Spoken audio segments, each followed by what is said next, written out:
So ito yung aesthetic na thermos. Ah, Mag-iinit lang ako ng tubig. Wala kasi silang sa kapatid ko. Wala silang electric kettle. Ito kala ko electric kettle. Mukhang lang sa thermos. Pag binukas nyo siya ba? Yan. Ito siguro kapag binaba mo yung tubig. So yan, kumulo na siya. So yan, sali na natin dito.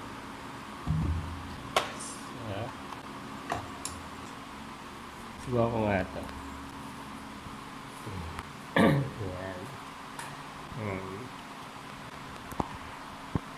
Nag-video ako.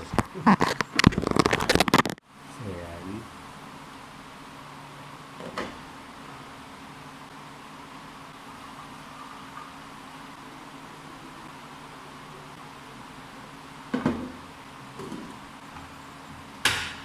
So ito yung aesthetic na thermos.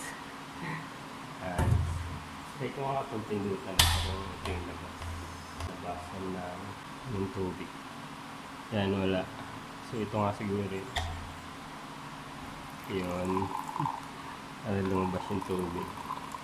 Yan, kapag pag di nakapindot wala lumalabas.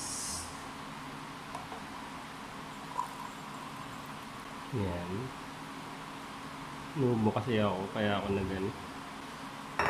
nag-init ng tubig para maano yung flame. Subo nga yun eh.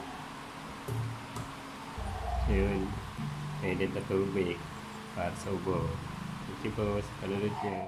Ayan, kung gusto mong aesthetic na thermos, simple siya.